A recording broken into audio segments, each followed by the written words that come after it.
I am Mikey Newman. I am Chief Creative Champion of Gearbox Software, and we are here to entertain you and show you love, because we love you. Who are you? I am Chris Straub. I'm a cartoonist. I do a lot of stuff. We have a YouTube channel together.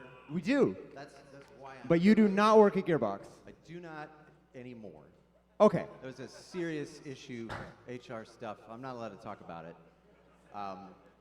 But I'm coming back. There's a lot to unpack there, Chris. And we'll do it all in the next hour. Here we go.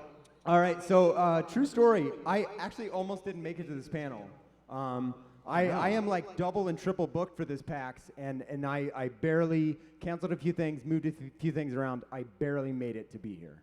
That is crazy because like I had the same situation. Like I wanted to make it, and I'm glad I did, but I had to cancel a whole bunch of other stuff. A lot of panels are mad at me right now. What's funny? I actually looked in the guide, and I actually wrote down all of the panels that Chris missed to be here. That's right, and which Chris has not seen, by the way.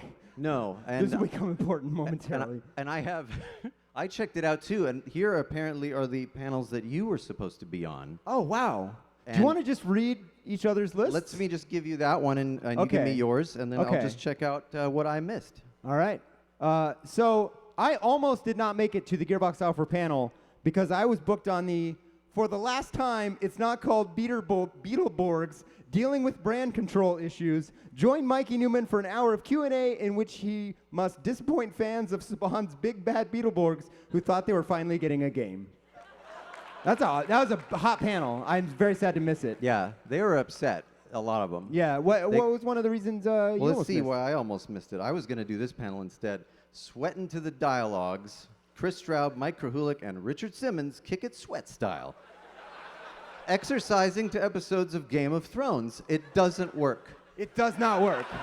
It is not, because it's just like, I will kill you. And you're like, how do I, it just does, it's not great. It's athletic. Yeah. But it's hard to reproduce. Oh, I forgot I was on this. Yeah, this was a fun panel. Talkin' Tub, the art of gaming while you bathe. Noted bath enthusiast Mikey Newman joins game designer Karsten Pons for a live demonstration of his revolutionary lather blast system. Caution, first 3 rows will get blasted. So that was very anticlimactic. But get clean is what's important. Yeah. It's about cleanliness. Let me Is there any more? I had one that I really wanted to do very badly. Yeah. But this one tipped it over. Breaking into the industry. Join Chris Straub and other game industry professionals as they teach you how to literally break in and steal stuff from game devs, like Gearbox Software. And this is good. I'm pretty glad you didn't go to that. I want to get in that office building because there seems like you got a lot of good gear. We have a lot of TVs. I think we have more TVs than like a Best Buy now. I think Gearbox is legally a Best Buy. Oh gosh, yeah. They were really mad at me because I missed Achievement Conservationist in the Hunting. Big Game Warden Mikey Newman and Jonathan James from the Audubon Society teach you how to safely return unwanted achievements to the wild. It's important. We have to end the bloodshed. Yeah. We got to save those achievements. Don't do anything in the game. Hashtag end with bloodshed. Be sure to tweet that about the Gearbox panel. What did you miss? This one I was really hungry to do, literally. The Great Slim Jim Off, live on Twitch. Chris Straub, Pauly Shore, ? And a dead man fight for the PAX East Slim Jim crown. Who can eat the most in 11 hours? It's an all-day panel. It's broadcast. They were doing it on Twitch 2 or 3 because they couldn't. It's like C-SPAN. They couldn't log up 11 hours on the main channel. Oh my God! You get sick right away. I have to say this out loud. I was actually moderating the Virtual Insanity Unearthing the Lost Jamiroquai game. Watch Mikey Newman play the game that ended Jamiroquai's career based on the song that ended Jamiroquai's career. Special appearance cancellation by OK Go. That is very strong. It was nice of them to say, you know, we will make it, but we can't.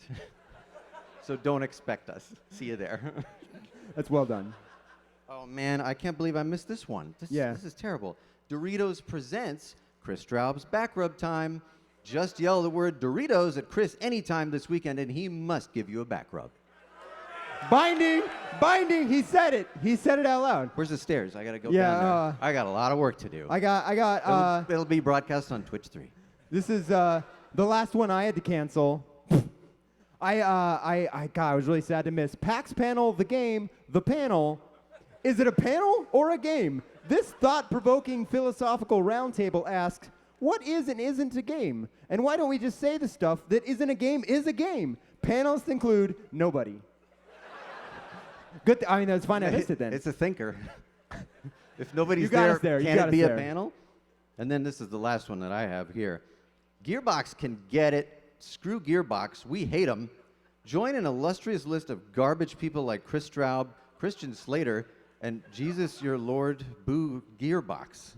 Why you went? That's an anti-Gearbox panel? No, why would I do that panel? I mean, I don't know. I was going to, but it's I a little decided, surprising. We asked you to come out here, and well, there's so many big names like Jesus. is somebody running up to the Jesus does it. I couldn't. Is that Erica? Yeah. What is? Whoa! Hi. I almost didn't make it to this panel.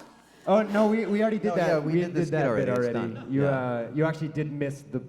You missed the opening. So. You know what? Here you go. Just figure it Yeah. out. Good luck.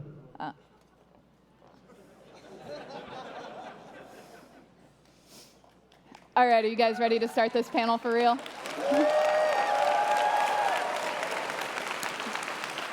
I'm Erica Stead from Gearbox Software, and I bet all of you came to listen to me talk. All right, guys, we know where the liars are sitting. Actually, we have a few people coming out who I think you might be a little bit more interested in hearing talk than me. First of all, we have Anthony Nicholson. He is an AP on Battleborn. Where you at, Anthony?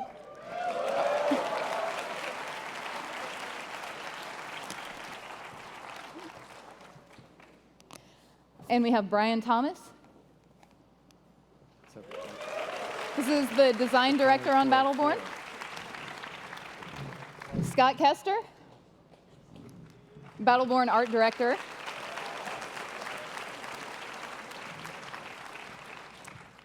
Randy Varnell. This is our creative director on Battleborn. And have you guys had enough Mikey yet? No. Mikey. Wow, I was scared. I was like, please say yes. This is Mikey. He's our Mikey. You know him. Oh, hello. And I think there's one more person back there that you might want to hear from. Randy Pitchford.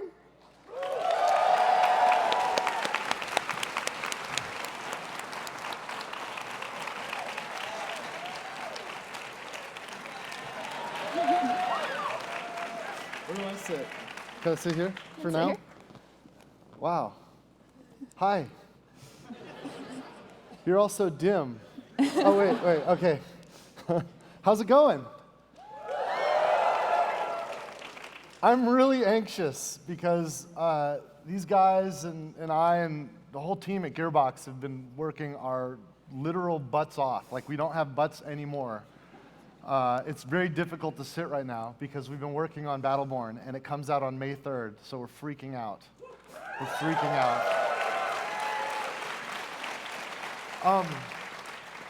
Some of the folks on this stage are just some of the awesomest people I've ever known in my life, and I really want to, so Sorry, Anthony. You're the one. two of you are amazing. Yeah. We actually have to fight for it. He's actually going to break a pool cue and just leave it in the center of the stage. Anthony, when did you start at Gearbox? So I started in August of 2014. And what were you working on in August of 2014? Borderlands. Right on. So Anthony is one of my favorite stories because he came to Gearbox in quality assurance, helping make sure the games are good, working on the Borderlands games. And he's now an AP, an associate producer on our biggest franchise to date, Battleborn. He's working on the project. It's just an awesome progression. Maybe someday some of you have some talent, can find some way into Gearbox, and then can actually have some real influence on the games we make. Brian Thomas is one of the unsung heroes. A lot of folks don't know about him, but he's one of the best designers I've ever known. And he's designed pretty much, I'm going to go ahead and say pretty much all of the skill systems in Battleborn. Sure, I will absolutely take credit for all of that. I remember when you came to my office and pitched his approach that came to the Helix system, that became the Helix system for Battleborn. If you've played the beta, you know what I'm talking about. It's just a genius way to approach such a difficult problem of letting lots of complicated builds come together with one simple decision you can make every level. This is Randy Varnell. And Randy, you guys know his work in Borderlands 2, he was the design producer. So he worked with all of the designers to make sure that the things that make game happen were as good as they were. You're welcome. In Battleborn 2. Why did you say it like a deadly assassin? Like, what was the point of that? He is kind of an assassin. And Randy Varnell is the creative director of Battleborn. Woo! And this thing started, like, how long ago was it where you and I sat down and talked about this idea? I think it was as we were wrapping up Borderlands 2 at the very end of 2012, actually middle of 2012, right? We were just doing some press stuff for Borderlands 2, and you said, well, what if we didn't stop making characters? What if we made a whole bunch of more characters? And what if we did the competitive thing again? I'm like, that's cool. Let's try that out. I think we spent probably like 2.5 hours just like flipping out. I was throwing these just random kind of uncongealed thoughts at him, and they started to take some shape. The next day, maybe it was the next day, time's a wash for me, but he brought in his, he has like an old school, like Darth Vader shaped case that you open up and it has all his original Star Wars figures in it. And Yeah, like, it's that's full. what we're gonna make, where I collect all the figures, I collect all the characters. So I kept that in my office for a long time, and as we added new people to the Battleborn team, I made them come and you kind of kneel down before the Darth Vader and express their love and their eternal devotion to toys and collection. I think that's technically illegal, but nice job. It's the state of That's Texas. changing, We Mikey. can do whatever we want. I think the FBI might disagree with you, but you do you, buddy. Let's fine. And Scott Kester is, in my opinion, one of the best artists and art geniuses in the game industry today. Scott created characters like Tiny Tina and Zero, and like what you guys know of the look of the characters in all of Borderlands from the beginning. Scott pretty much drove that path.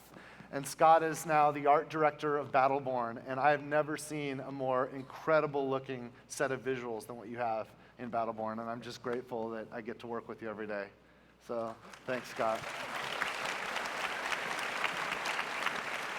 And these guys are all very humble, and they're behind the scenes guys, so you don't know them as well as you know me, but I promise you they're even more in it than I am in their respective specializations. And although I'm accountable for the work we all do together, it's really the heart and soul and passion and commitment of a team of people. Behind them back at Gearbox are literally hundreds of folks that are dying just to make you guys happy. And that's what they live, breathe, eat, and sleep for. And of course, there's Mikey. Hello, again. Now, Mikey's the voice of Scooter. Oh, that was bad. What happened there? What was that? Oh, maybe that's a little You bit You know what? tragic. That reception is what got you Tales from the Borderlands. Are there any catch a Scooter ride, fans? Scooter. Are there any Scooter fans in the audience? Mikey is, of course, much more than just the voice of Scooter. At Gearbox, he's the chief creative champion, and he wrote all of the Brothers in Arms games. He rewrote my shitty script for Borderlands. He's It the was one that really bad, made it guys. funny. My script got the job done. He brought the character and life to it. Like, he's probably most responsible for, say, Patricia Tanis's personality. So many Because characters. it's mine. In fact, I think he created Crazy Earl. I'm the voice of Crazy Earl. I just went into the mic and yelled out the stuff. Well, you had come into my office and you had said, "Hey, is it cool?" Like, because we wanted to do characters at the studio, which is a fun thing we always do. And you came in kind of pitching this idea, and it sort of came out of that. But the caveat was I had Scooter. This is true. I had Scooter sitting on the side, and I was like, well, but I'm gonna do this guy too. And it was like, Randy, I'll put you in the game if I can put me in the game. And I think it worked out okay. Right? I don't remember it that way, but that's cool. So today we've got I blackmailed you. No, and Today we've got some awesome folks that I'm psyched are up here to spend some time with you, and we've got a lot to share. We're going to talk about, of course, we're going to talk about Battleborn, and we're going to talk about some of the other things we're up to, and we're going to try to entertain you, and I think we might even have a special guest, and it's all just so awesome and so magical. And one of the things I do when I come up here to PAX is sometimes it's been tradition for me to do a magic trick. And we were debating the order of things, and we decided let's get it out of the way. So can I entertain you right now? All right. Let's do a magic trick. I'm gonna need somebody to help me. I need a few different people. I love your hair. Do you want to help me? You're going to be the eyes of the audience for a second. You can just run up over here. I'm going to do a couple of things, actually. I want to share with you one of the reasons why I love magic. I think that it's really important. There's a reason why our species still needs it. You can come up and join me right here. Our species still needs it because it teaches us in a playful way that we can be deceived, that we can be tricked, that our perceptions are limited, and that our reasoning power is actually flawed. We are all human. But magic doesn't exploit those weaknesses to your disadvantage. It exploits them for a sense of wonder and some joy and a weird feeling of surprise, a weird feeling of the impossible. But of course, we all know it's just a trick. Unfortunately, there is no real magic. And because of that, magic prepares us and sort of inoculates us against people that will take advantage of us, because there are shysters in this world. Now, I'm going to show you a couple of magic tricks, a couple of effects that were derived from that world. The first is based on a thing called three-card Monty. Has anyone ever heard of this? Yeah. Well, we can do it up here. We'll do it up here. I have 3 cards here, and your job is to verify that they are all single, regular cards. Okay? Don't look at them yet. It's okay. Just make sure. I'll show them to you in a second. Just make sure they're regular playing cards. Yep. All right? And that's one single playing card? Okay. So we have 3 cards. Now, 3-card Monty is played with 3 cards. And the cheat will show you 3 cards, 2 of which are the same and 1 of which is different. He'll show you the faces of them, mix them up, turn them face down, and you can gamble on which one you think is the different card. And the cheat tries to make this look really fair, like this. So I have a black king of clubs, I have another black king of clubs, and I have a red king of diamonds. Can you see these cards? You see which one's different? Now, when I turn my hand over, you can't see the faces. But if you were to bet on which one you think is the king of diamonds, you'd probably pick the middle card, because I haven't done anything. But of course, you would lose the bet. That is the king of clubs. All right, so that's the trick. I'll show it to you again. This time you're ready for it. King of clubs, king of clubs, king of diamonds, right? I turn my hand over, and the move happens when I turn my hand over. That is the king of clubs. It's just sleight of hand. Now, if you ever see anyone playing this game on the streets of New York, the streets of London, I've even seen them in Santa Monica, Los Angeles, maybe even here in Boston, don't ever play this game. They will cheat. They will take advantage of you, and you will lose your money. It seems easy. I can show you face up, and there's something they don't tell you. They are cheating. I'm going to show you what they do. Face up. I'll make the change happen. Can you see the cards? What they do is they do something unfair. They tell you there's 3 cards, and then, in fact, there are 3, but the king of diamonds is gone. They use an extra card. I keep it in my pocket. There's the king of diamonds.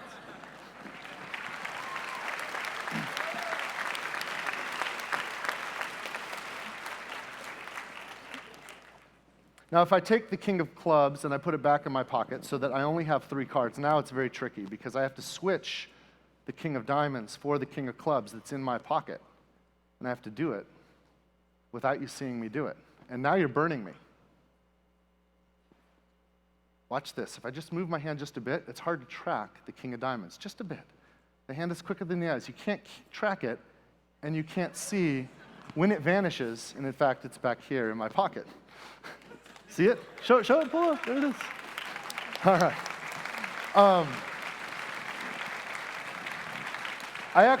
I like to keep the king of diamonds third from the top. So it's third from the top. But you can switch it really quickly, just like this. And now it's second from the top. That's actually the hardest move of this whole routine. All right. So I like to, in fact, would you make a table for me with your hands? Like that, don't move. I'm going to put the king of clubs there on your hands, and I've got the king of diamonds and the king of clubs. Now watch this. King of diamonds, king of clubs, king of clubs. I turn my hand over very slowly. Look. The king of diamonds is gone. It's vanished. It's completely gone. And look, it's right here. What the Flintstones? All right, let's get rid of one of these cards. Right in your hand. 3 cards, right? King of clubs, king of clubs, king of diamonds. If I put the king of diamonds on the face and turn them over, now it's on the bottom. Watch closely. It's on the bottom. If I reverse the order of the cards like this, now you might bet that it's on the top. Don't bet that it's on the top because I've actually switched it. It's back on the bottom. If I tell you can have 2 choices, you can bet on the bottom card, and I say maybe also take the middle. You take the bottom and the middle, and then say nope, it's actually right there on the top. And I say take the top and the bottom, take both the top and the bottom, nope, it's actually back in the middle. Doesn't matter which card you choose, you lose. And the hard part about this is when you're seeing the face of the cards, you can tell which one's the different card. But only I can tell when I'm looking at the back. And it's because I've marked the back. Did you see the mark on the back of the cards? It looks like that. Thank you very much. Can I take a Polaroid with you? Sure, do you have a Polaroid camera? Right there. Okay, go ahead. How much time we've got? I think I can do another bit. Would you like to see another bit? All right. I need someone with a sport coat, a gentleman maybe with a sport coat, and maybe a woman with a hoodie. Who's got it? Are you right there? Are you a woman with a hoodie? Come on up. And I need a gentleman with a sports coat. Anybody wearing a jacket? It doesn't have to be as fancy as mine. Who is that? Come on up here. Do I know you? No. Okay, it's very important we don't know each other. And you're going to take a Polaroid with me? Yes. Okay, we're just going to selfie this? Can one of you guys take? Do you guys mind if we just take a minute and... All right. Sorry. You want the audience behind us? Yes. Everybody say cheese!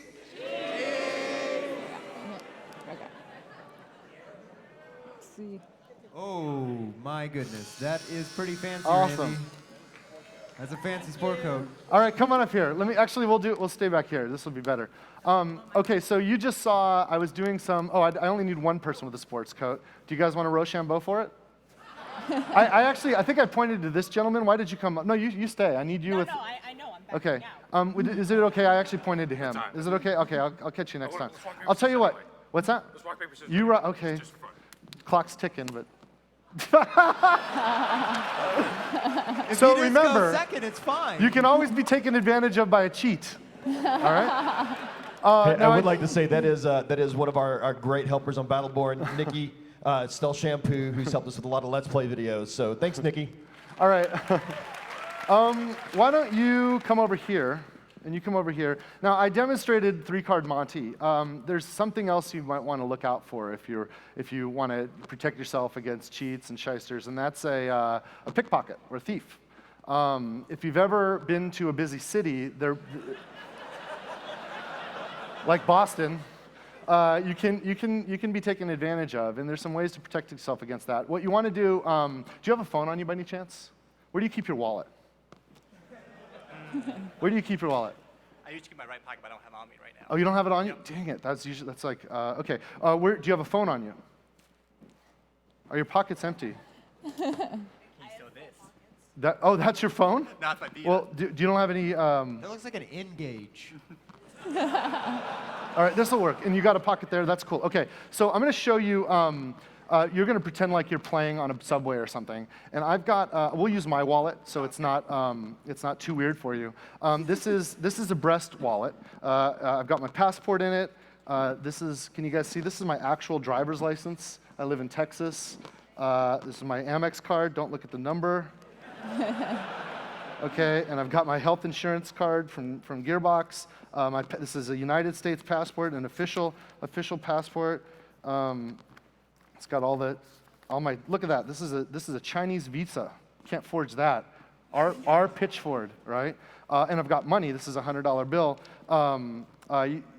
You want to be careful if you keep a real wallet on you, because if it gets stolen, you're out of everything. Like if I'm overseas and I lose my driver's license, my credit card, my passport, and my cash, I'm pretty screwed. So you want to be vigilant about it. So I'm going to put this in your pocket, okay? And I'm going to show you how vulnerable we are to these techniques of being hit by a pickpocket, okay?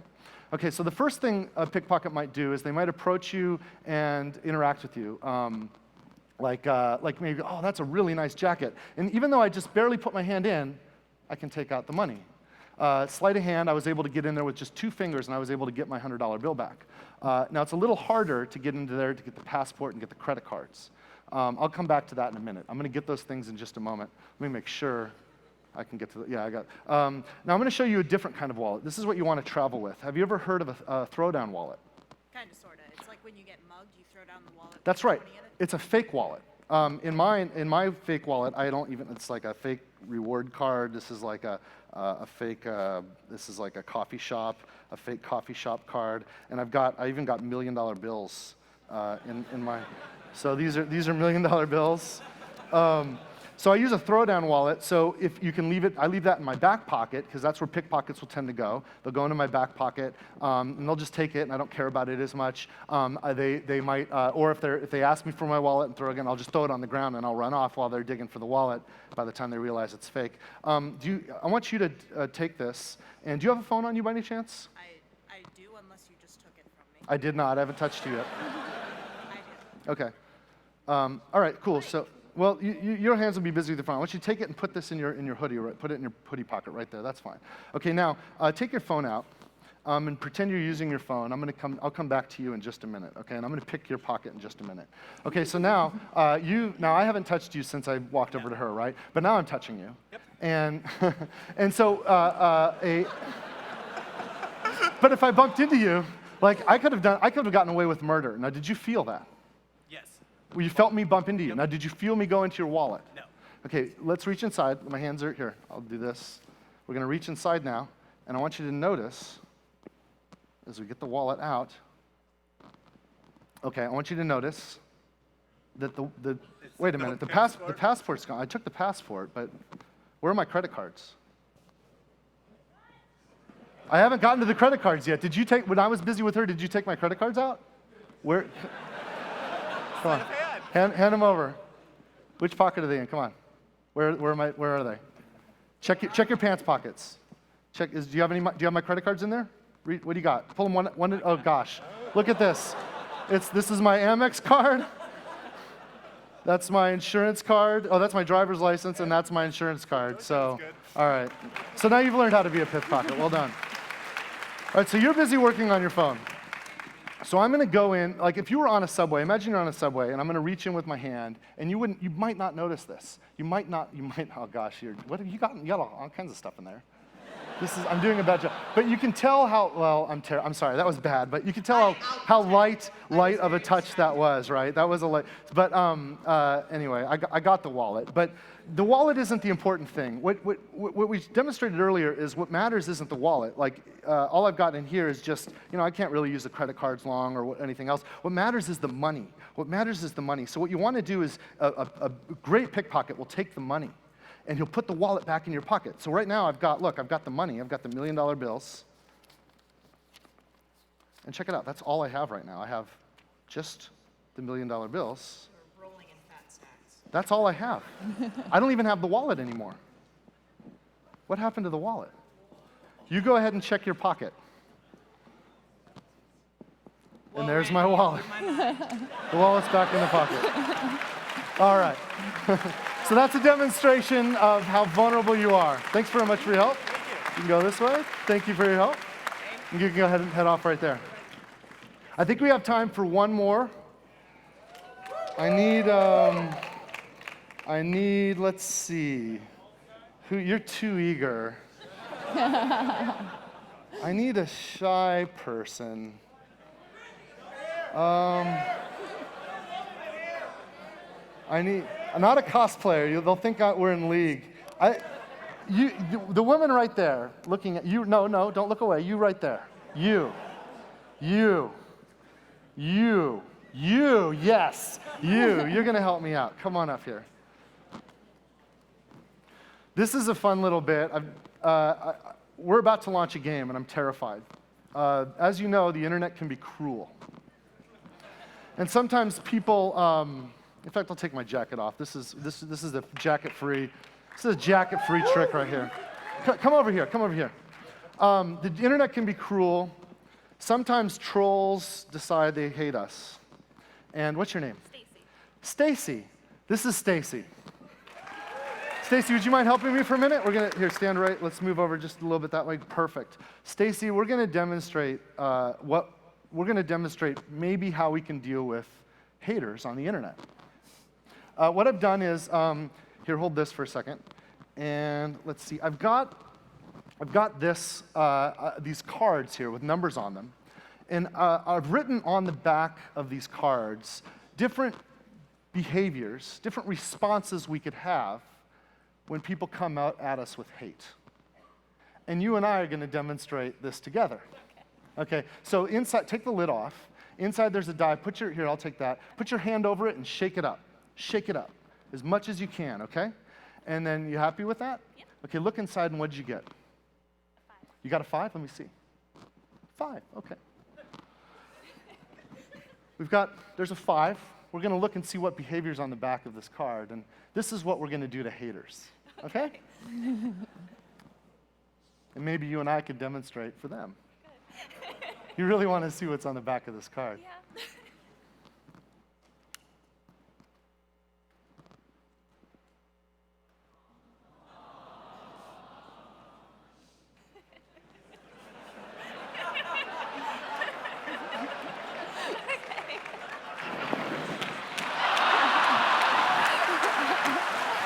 Thank you so much. Thank you. Thank you so much.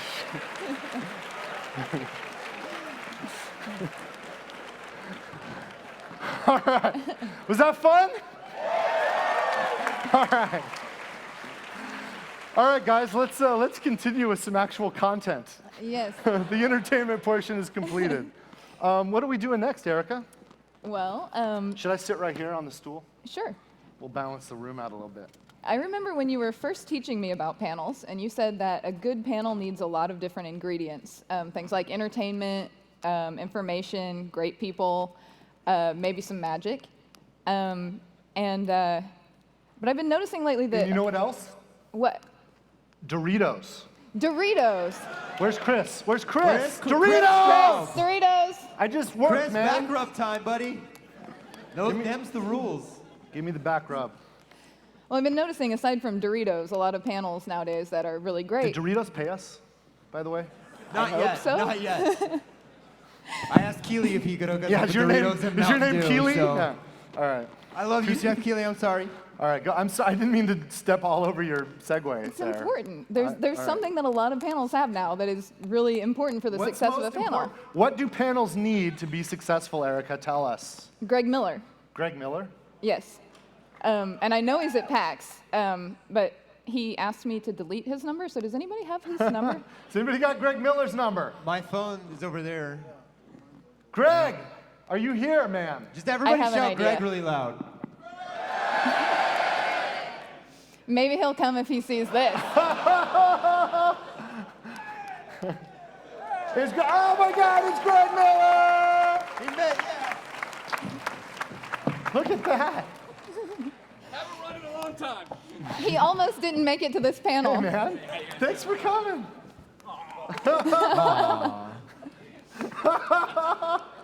Hey, Greg, I do have one question. Yeah. Did you bring a fog machine? No, PAX has told me no fog machines over and over again. Somebody give him a mic. Hey, Somebody give Brian a mic. No, we can share. It's fine. Okay, We'll okay. all make it work. Thanks Greg, for not your hair- booing me. your I heard hair's- one guy go, oh, when you said Greg Miller. Oh, not this guy. Your hair's growing in great. Thank you. Yeah, it looks good after you shaved it all off. That was a long time ago. It's coming in much more gray now, I've noticed. Me too. So why did you Welcome come to to the this panel? I came to find out more about this Battleborn. The magic tricks were cute. It was quite embarrassing when you're like, is that a phone? It looks like an N-Gauge. You don't know about the PlayStation Vita, the savior of handheld gaming. No big deal. My eyesight's not great. Thank you, Vita fans! Don't live in fear! Buy Severed, buy Axiom Verge! Is there anybody else's games you'd like to promote during our panel, Greg? Hey, when Battleborn comes to the Vita, we'll talk, all right? But no, that was, I always talk about it on all the dumb podcasts we do, Kind of Funny, is the fact that Battleborn, I heard about it, Goldfarb told me about it. I was like, okay, this seems like it was gonna be something or whatever. And then you came by at the GameStop Expo in Vegas with us and talked about it and gave a demo, and I was like, oh, like this actually looks awesome. And then the beta came out, and I've seen so much more gameplay and da-da-da. So like when you guys were like, do you want to do the panel? I was like, yeah. And I was like, what time is it? And you're like, this time. And I was like, oh, I got a conflict. And then you're like, I can stall. And I'm like, here I come. Let's talk about Battleborn. I want to know more about it. We stalled, didn't we? Well, I think I also coerced you, didn't I? You Or did a I little bit. bribed you. Again, yeah. I don't want to call you out, but I mean, sure, Battleborn looks cooler and everything, hooray. But there was also a Twitter exchange where you knew I couldn't do the panel. And so you said, well, if you want to hear about Borderlands, maybe you should come host our panel. And I said, that's inside information. But then behind your back, Wait, that's they the signed actual. I think they've got the tweet up on the Yeah, screen. do you want to role play it? You want to can we read it read- aloud? So So I'll start, all right? yeah, which part did you? I start up here because Mikey was saying something. Who the hell Yeah. cares? And then I go, but for real, where Borderlands at? Then Mikey, you say. Oh, shit. I was like, you were behind me 2 seconds ago. Turn on the fog machine, Greg! It's in all caps, so I had to shout it. And then I said, I can't wait to evacuate PAX East. And I said, Greg, if you moderate our PAX East main theater, I will say something about it. If you don't, I won't. And I said, you're using insider information to ruin me. Well played, smiley emoticon. And now here we are. At which So, point, every PR person at Gearbox was like, no, why? If I don't No. say something about the next Borderlands game now, I'm a dick. Exactly. It's been put on Twitter, and I don't know if you know this. On the internet, everyone's very kind. Until you give them a reason not to be. So, or just exist. Yeah, or just do what you love, and then people get really mad when they see you doing that. So that means I promise before the panel's out, I'll say something about the next Borderlands. You're welcome. Subscribe to kindoffunny.com. So if you're in the audience and think people might care about that, like now's the time to tell, like, oh shit, tune into the stream because Randy's gonna say something stupid. That's every stream, Randy. It's a joke. We have fun. We have fun. all right, guys, we still have some Battleborn to talk about. Okay, we'll do that first, and then we'll come to that. Okay. Sounds good. Why? You got to come on. Save the climax for the end. You know it. You You understand know how to do it.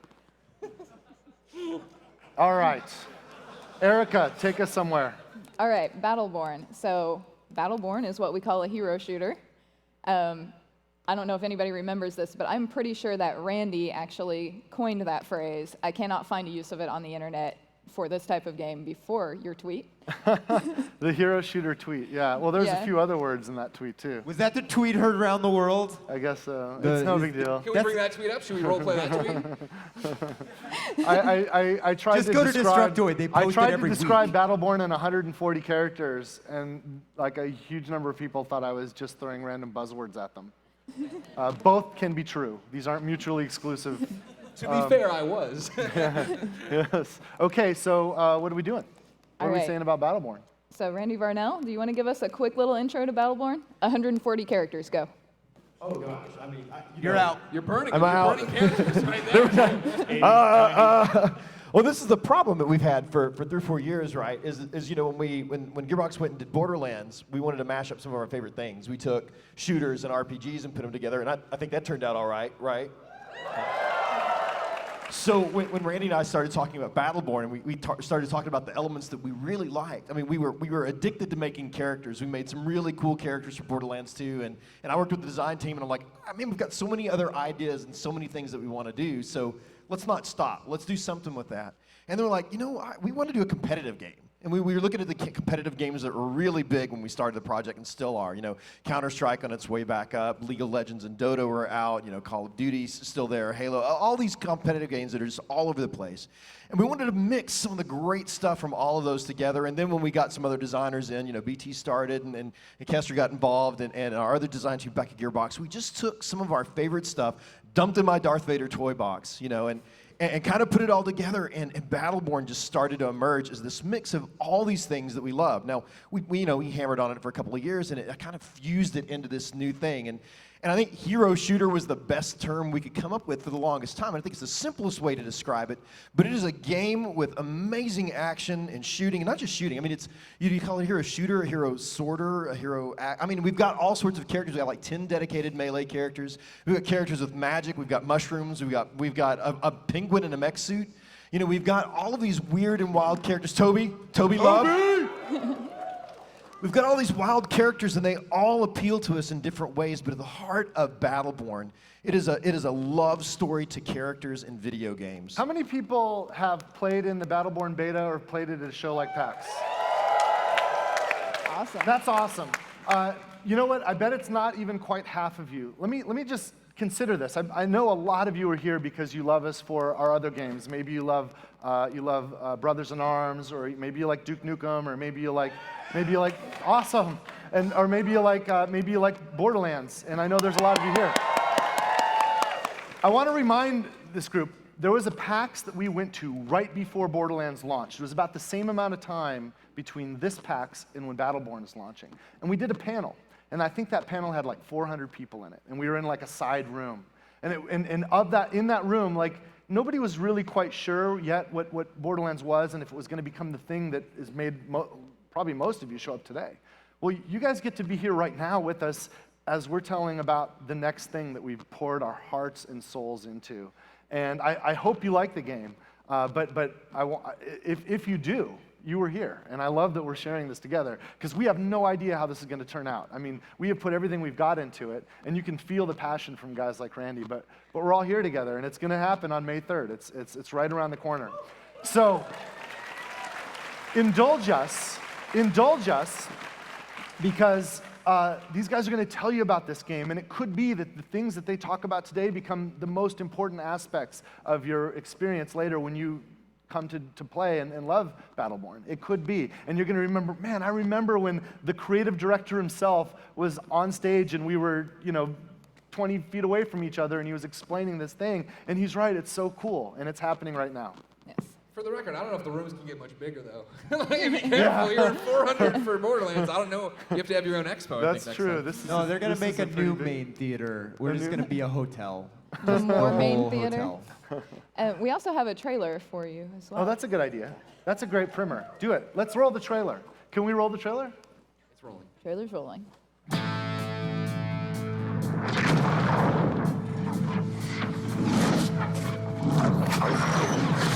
Well, that could have gone better. Look, we've all lost dearly. Our people, our homes. The light is getting snuffed out. Solus, the last star, and this motley crew is all that is left to save it. Yeah! Only we can end this. Yet we fight each other over the scraps, while a legion of cosmic horrors and a traitorous scumbag consume the universe. Leave town, got another appointment. It's time to be the badasses we were born to be. Live together or die alone. Oh, he is good. He is really good.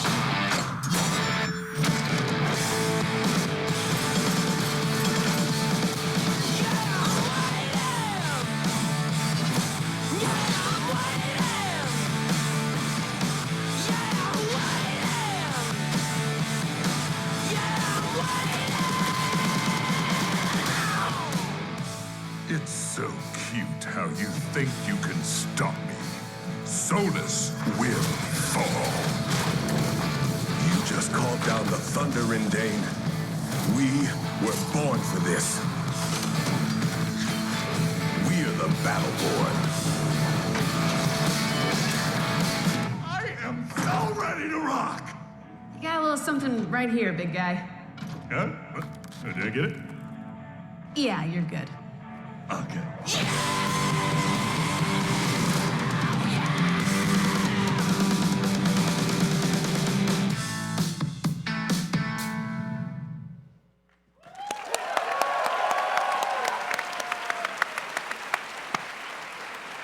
So Randy Varnell, after taking everything in your Darth Vader toy box and dumping it together and working on it for years, how important is that? How does that feel to see that? That feels pretty awesome. Yeah. I wish everybody could share that moment. I have 2 kids and one that's about to graduate from high school, but now I feel like I have 25 kids about to go to college, so get them through college. It's on you now. Their education belongs to you. No, you say, 25 children now are about to go to college, get to release into the world. And it's a colorful game, and there's a lot of different types. What the hell is happening? Because every trailer you see and every gameplay footage, you're like, this is awesome. What the hell is going on? Well, we wanted, when we came up with the universe, what you're feeling a lot is we wanted a universe where we could really explore every weird idea for a character we have. And so we spent a lot of time, Randy was a part of a lot of those early discussions to come out with, where's a universe where that all works? And so we like sci-fi, we kind of like where Borderlands was, but we needed to go further. So we kept like, do you save the world? Well, it's done before. Do you save the galaxy? Whatever. Do you save the universe? Okay, that's cool, but it's kind of cliche. You throw that out all the time, and like, how do you make that cooler? We're like, let's go to the end of space and time where there's only one star left. Okay, that's dramatic. That's got my attention. And let's say that all those stars that were dying, the civilizations got up and they kind of all gutterballed around that last star. And now you've got this one star and all these surviving weird species from everywhere that are there. And then you add villains in, villains that for whatever reason want that star to go away. They've been complicit in the death of other stars and they're still after it. And what is the thing that really forges heroes in that? It's what a Battleborn really asks in its weird way is what makes people, leave behind their old prejudices and their old divisions and their old factions to stand up and fight for something that unites us all. And at Battleborn, that's what's going on. There's one star left in the entire universe. It's Solus, the last star. And you've got these villains, Varelsi, who have invaded from another place, and this now a betrayer, Lothar Rendane, who is kind of at the last minute turned face and is now bringing the might of his military against the Battleborn. And the Battleborn, you guys get to connect with them. You guys get to take these heroes and fight to save the last star in the entire universe. And it asks that great question, and I love it. Are you going to live together, or are you going to die alone? And I hope you're going to live together. Battleborn is a game about working together. It's great characters working as a team, great players working as a team, and saving the universe. Yeah, and we actually just got a lot of players in to experience some of this too. Do you want to talk about some of the beta do you mind if I members? take a stab at this real quick? Just to sell it in a different way, because I didn't spend a lot of time on the Battleborn team. I'd done some trailers and I helped out in the beginning, but it was a game I wasn't that close to for a long time. And the moment it clicked for me, because I was like on the verge of tears when it clicked, because I realized we made the greatest Saturday morning cartoon ever made.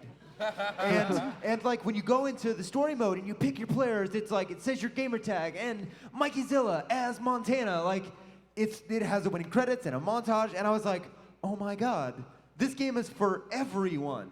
It is, and I'm enough removed from it. I can say I cannot believe how good this game is. It's cool. I'm stupid, dumb, choked up guy because I'm so fucking proud of you. I'm sorry. It's so good. Well, you know what's crazy about that is as much as you like it, you're probably not even the person that liked it the most. We just did a beta, and one of the most interesting stats was about how some of the people that played the beta, how much they played. Like almost everybody played more than one scenario. Almost everybody. But a huge number of beta players played lots of scenarios. They played PvP, they played PvE, and some people went absolutely freaking bonkers to the point where they barely had enough time to sleep during the 10 days that the beta went on. Why don't you show the stats? Yeah, so one player, the player who played the most matches, played 368 matches. In 10 days? 10 days. In 10 days. If you do the math out, that's over 12 hours a day of Battleborn. give or take. Yeah. Yeah. These are So Have you hired this person yet? Right? We're looking right now. To play the game all the time? whoever you are, awesome. That We salute you. 12 hours a day minimum. Like if they're playing each campaign mode, it could be as much as 16 hours a day, depending on the balance between campaign and competitive. That's insane.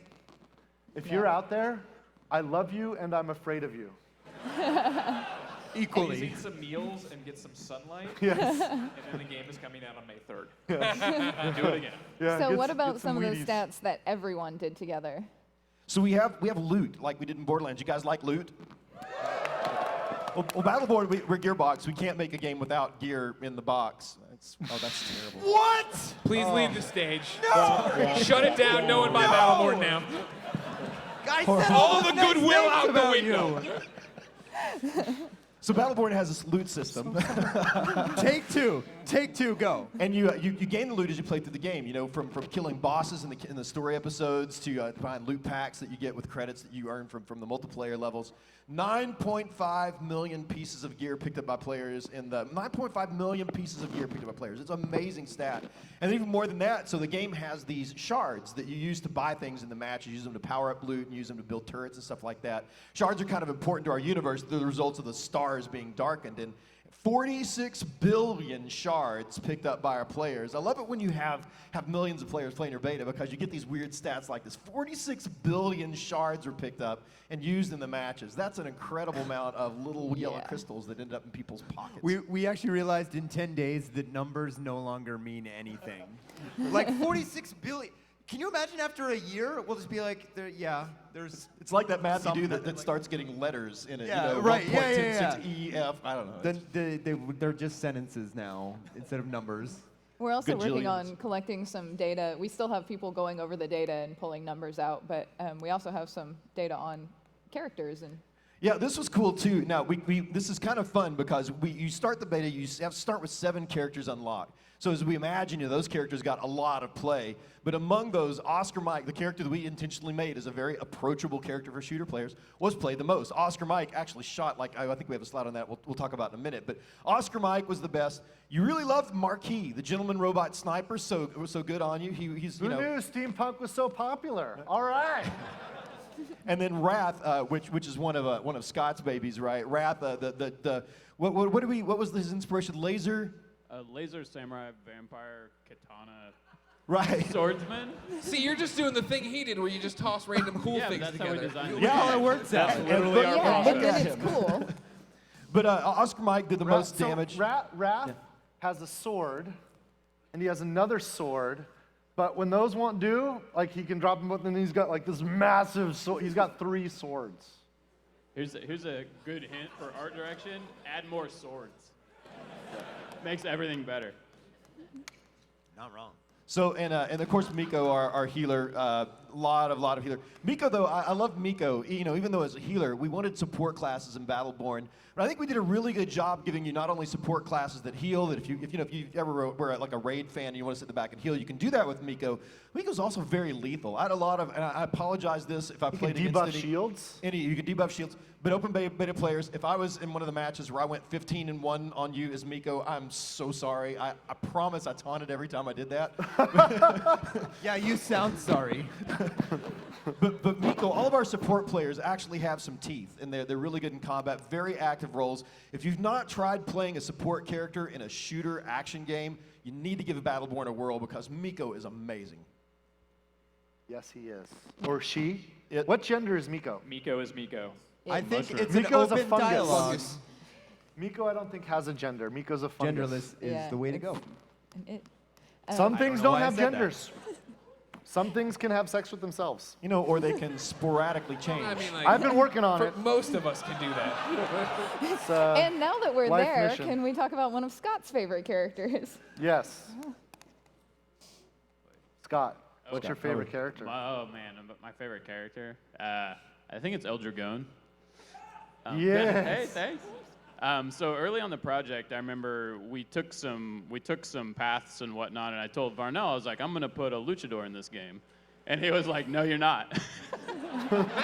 Well, you got to remember, like, the game was a little more serious when it started, but like, It's into the universe, man. it's into the universe. So I was like, well, yeah, you need a luchador, you know. But then I think, you know, I was like, well, I'll give him robot arms, and you know, I think he was okay with And that. it made then. everything better. Yeah. Hugs. Yeah. So, like, once again, as like these guys have said, like we kind of took not only the games we're inspired by, but just kind of things that we loved in life. And like honestly, I love wrestling and I love luchadors.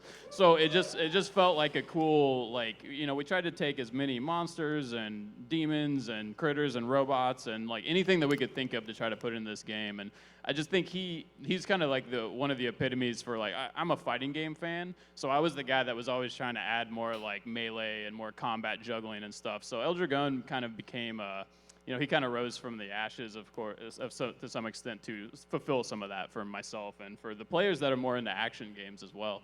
You know, I was really resistant adding it into the game at all, but you know what my most played character was in open beta? El Dragon. El Dragon. El Dragon. And El Dragon and Isaac have a thing. They don't like each other. No, Isaac pulled his arms off. That's right. It's a little rude. He has robot arms because of Isaac. So El Dragon gets his revenge. Look at the stats in the beta. You can. Is the slide still up there? Put the slide back up. It looks like El Dragon is making up for that. That's his greatest quest, you know, to find the person who defeated him as the Galactic Grand Champion, and to Scott, what are you going to do when you see your first El Dragon cosplay? Oh my gosh, I'll kiss you. Do you want so respectful way. I like to give props to all the cosplayers. I was responsible for a lot of the Borderlands characters, so it's super exciting whenever I see that to the studio as well. But like, if somebody Hey, cosplayers, can we get some house lights? Stand up, you guys. Like, there's a bunch of them over here. Like, holy crap! Yeah. Turn around and look. Face your fans. Look at these guys. Legit.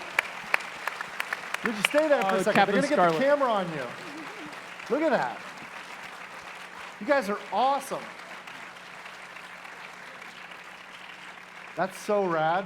I will say nothing is more surreal than this morning walking through downtown to go get some coffee, and on the way back to the convention center, just across the street from me, there's just a psycho bandit from Borderlands just walking through a bunch of like business guys and people going to work, and they're all just like. You know what? You know what's worse? That's no longer weird for me. Like, I see a guy with no shirt on bandit, I'm like walking in, I'm like, yeah, okay. Like, it's like normal at PAX. I love No you way. guys. No way. It'll never get normal for me. So I feel like Scott cheated because he's like, I love wrestling, and so I made a wrestling character, and that's my favorite character. Like, Yeah.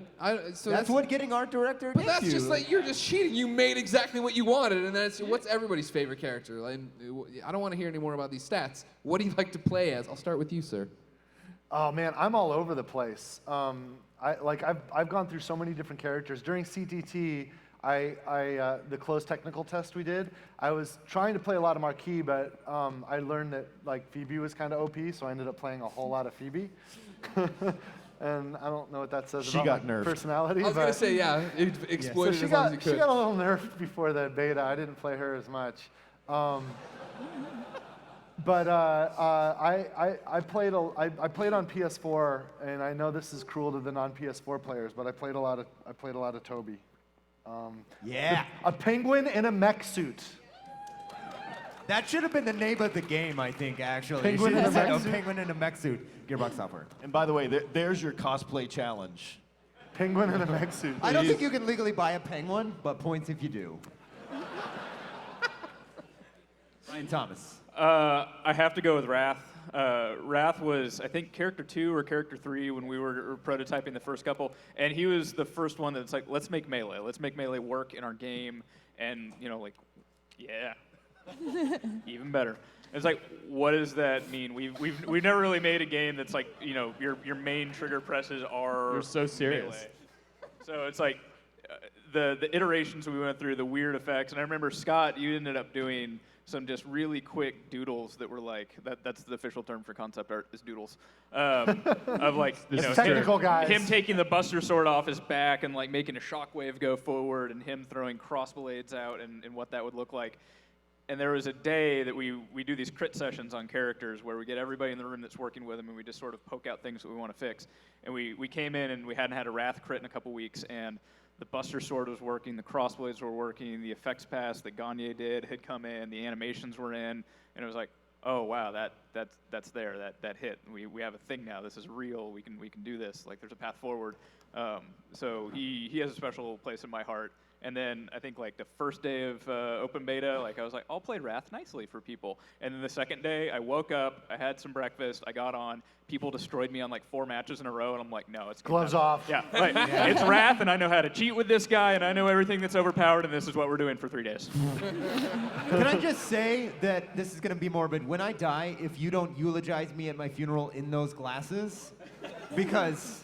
This is how Randy Varnell and I will make ourselves look more different from each other, is I will just wear these now. Yeah, you're going to wear those. Okay. There you go. Anthony, my mother one time thought he was me in a marketing video that we did. And I was like, no, that's my producer, and he's 10 years older than I am. And she was like, no, I'm pretty sure that's you. Thanks, Mom. Thanks, Mom. Anthony, what's your character? So I also love Wrath. I used to play with him a lot. We have playtests at the studio, and I used to play with him constantly and wreck these guys. So I stopped and started using Ambra. Ambra! Yeah. She's a wrecking ball. Yeah, so I had to stop that too. Because, I mean, stats. So I've...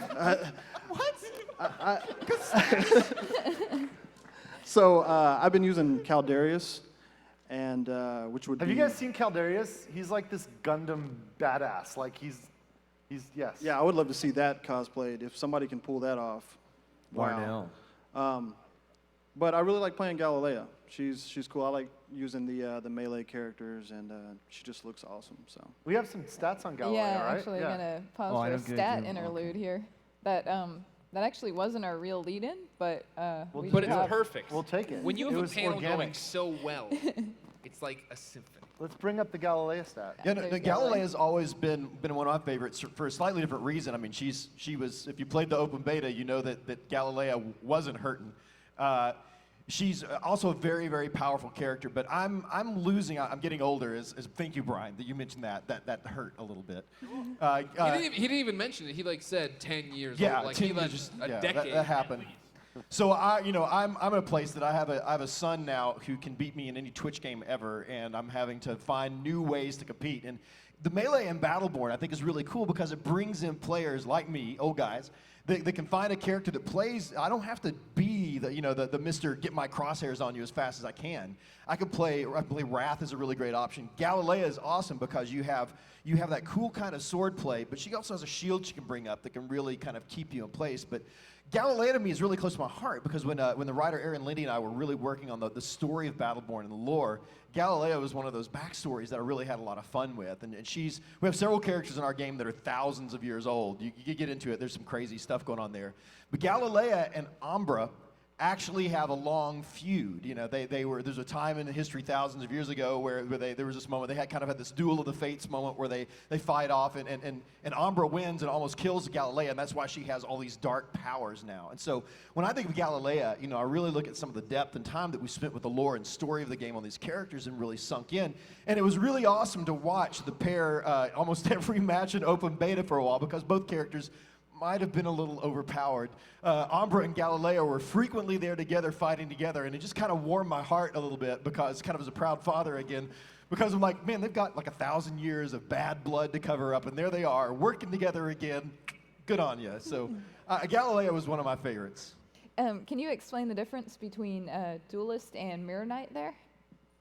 Between Duelist and Mirror Knight, Brian, you remember the specifics between that? There's a No. Good slide. Glad we rehearsed this one. Duelist is using is not using shields and Mirror Knight is using shields. With a lot of the Battleborn, you can choose, especially the ones like Galilea that are kind of on the cusp of defensive versus aggressive. Yeah, you can choose which way you want to go, and apparently our players in open beta really found Galilea in a more aggressive stance rather than a defensive stance. So yeah, they took things that added in sword damage and added an attack over that, over the shield damage. So it's one of the things when we're looking at all the data that we got from you guys, thank you again very much in open beta. Brian and I and the designers back at Gearbox are spending a lot of time pouring on that, trying to answer, well, where do we like her? We know where players liked her, we know where they're going. We want to be sure that all of those decisions for the characters when you choose among the options in the Helix are real, that you have real options as a player to decide what you want to do with the character. So this is a really great example of one that really kind of tipped the hat at where players are really using Galilea in the beta. And we're gonna look at that and consider it and see if we need to even those out a little bit more. And I'll say thank you to everybody that did play open beta. That data is super, super helpful for us. The fact that today, if you played the game at all, or if you're going to play it this weekend at the show floor, we've already been able to make balance changes based on open beta. So what you're playing on the show floor is already us going through the data on the first wave. And now by getting this data at PAX, we'll be able to increment that even more, do some even more fine tuning. So thank you for everybody that played in the open beta. You have no idea, like, I will never be able to thank you enough for the data that you've given us and the ability to test our systems and to actually be sure that we can launch this game well and balanced with great servers. So thank you so much. Really quick, Scott, what's your favorite character during the beta? What did you play the most? Who did I play the most in the beta? Probably Wrath. Oh, come on. No, actually, I played a lot of Miko in it. Oh, because yeah. a lot of times what I'd see is people would come in and the team comp wouldn't be quite as balanced. So this is kind of going back to what Varnell said. I'm usually play more aggressive characters or more straight, competitive shooters or more fighting games. And once again, to kind of say, like, we made the healers pretty awesome in this. Like, they're not just like any of the supports. If it's Cleese, if you like old guys, we got you covered. But Miko for mushrooms as well, right? So, but I think with any mushrooms in the audience. But I think with Miko, I ended up running support a lot just to keep the team up and keep the team going. And it's actually, for those that aren't as heavy on the RPG side or for the support side, I actually think they're a lot of fun. And I think that's one of the things that we've tried to do with this is create a lot of depth in all of the characters so you can kind of, as you saw with Galilea, or as Varnell had mentioned, you can still be aggressive even though you have a majority of your role. You can also use gear to augment that as well. So I did play a lot of Miko. What about you, quick, Mike? What did you play? I'm going to choke to death. Shane and Orax, who is two characters. It was a character designed by Amanda Christensen, and my favorite thing was there's another character named Benedict who is the Rocket Hawk, and he just flies in, shoots you with a bunch of rockets, and goes, "Cuckoo," and he's gone. And the thing about Shane and Oryx is you can throw the demon, grab them, and pull them back. And if Benedict flew in, came down, and he tried to jump away, and I went, pulled him back, and I was like, "Not today, Benedict." And that was the moment I was like, "Oh, okay, this is my favorite character ever." Because I surprised me, I guess. Yeah. But that's awesome. It was the moment. Like Rocket Hog's pretty badass. I forgot I played a lot. Well, now we're so Mortal Enemies. I confess, I was talking earlier, I pretty much spent most of my beta time playing campaign and playing co-op with my family because I love co-op games and I love campaign and I love story, and Aaron Lindy's writing is just freaking hilarious. Yeah. And I just laugh my ass off over and over and over again, so I love that. But yes, if you like campaign and co-op games, but I did play Benedict a lot in competitive, so yeah. Speaking of the family thing, because this story is awesome, it's very short, I'm sorry, but I play with my sister and my nephew, because we played a bunch of Borderlands. My nephew's now 13. We were playing a lot of the campaign, and my sister didn't really want to play much competitive, though she did and loved it, which was awesome too. But we turned on hardcore mode and the hardest difficulty setting. Advanced. Which is, advanced hardcore. Which is like impossible. If you die, you wipe, it's over. So we tried a few times, and I'm teaching my nephew and my sister what pulling is. Like, these WoW memories are coming back now. Because you have to go into a room, and you're like pulling enemies because you don't want them all to come at the same time. It took us about an hour and a half, but we beat Edge of the Void yeah. And the sound that my mouth made, like, we're all just like, because it was like a gaming moment hard for to me. do, man. And at the end, I was like, oh yeah, we made this game. Like, I was so in it. I was so in it. It was beautiful. Love you, Steph. Randy. Yes. Yeah. No, that was. Shush. Shush. We'll come for you eventually. When you're running through these characters, every character has this immense backstory and these interpersonal relationships with the other characters. Where did all this come from? I mean, you talked about dumping everything in and playing with it, and yeah, that comes from a gameplay perspective, a design perspective, how you're laying out levels, what the game is. But how long did it take to come up with this lore that you guys have? There were three of us that really worked a lot. Me and Aaron Lindy, the writer, and another senior designer at Gearbox, Keith Schuler, who is kind of this guy that's quietly in the background of every Gearbox game that we've ever done. He worked a lot on Borderlands and Borderlands 2. The dude is amazing. And the three of us were in an office for the better part of a year, heavily debating over, how many factions do we have, what are they about, what's going on. And then the characters, Keith came up with most of the roster of the NPCs. Well, they're not just NPCs now. I mean, you're looking at Galt, Deandy, Cleese, and who's the fourth? Melka. Who we turned into playable characters, as we got further along in release. But Lindy and I spent the better part of a year and a half just writing as fast as we could. I think every one of the Battleborn, you go in and you hear the battle dialogue, whether you're playing in the cooperative missions or the competitive missions. I think every one of the characters has just the character dialogue, 700 or 800 lines of character dialogue per character. So these characters can say, and I'm constantly surprised. Randy, you talked about it. About 3 times what's in Borderlands 2. The other thing that's cool is when I play a campaign scenario and then I play it again to try to do it more optimal, I hear a completely different script. Like 5 times. It's insane. We took what we started to do with a pre-sequel, where you have, when you play as a different character, sometimes they have different response lines, and then really went wild with that. So I mean, there are whole different dialogue events that talk about the story beats in there, and there are rare ones too. I mean, if you like collecting rare loot, if you're a lore nerd like me, there are rare lore bits that you can hear. So if you play some of these missions through multiple times and play them as specific characters even, or specific groups of characters, I'll tease that out, you're going to get audio events and dialogue events that reveal background of the characters, background of the world, what's going on. And some of those are some of the best quotes and snippets in the game. So there's a lot to uncover and explore. Sometimes Isaac will talk to you and scare you by saying your name. Isaac has this line. Yeah, I don't know if any of you guys experienced this in open beta, but Isaac has a line. He will occasionally say a name. He says, I'm looking right at you, Randy, or Josh, or Karen, or whatever. We recorded I think 30 or 40 lines on that. I saw a tweet from someone in open beta who that line goes off and holy crap, it was 2 a.m. in the morning, and I just thought I did some kind of snap. And that's it. Because he said my name. What? Can we talk about the character pitch process? Yes, that's a good idea because we should probably move along. Thank you, Erica. Yeah, it's one of the coolest things about Gearbox, and we should really cover it.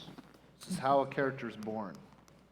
I can start it off, but BT and Kester and even Anthony. I think we've got an example of one we're going to talk about, right, Anthony? Yeah. So as Randy mentioned, I started off as a tester, and so I would play constantly.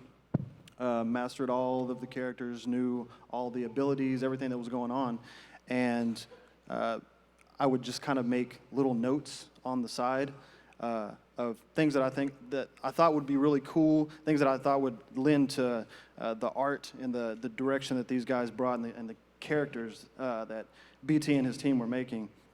So I noticed that we had a lot of fire, we had a lot of electricity and magic and things like that. But we had something missing that was water.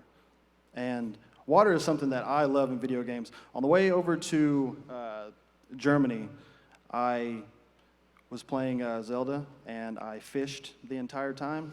It's like a 10-hour flight, just because I love being in the water. I put on the suit and just swim around.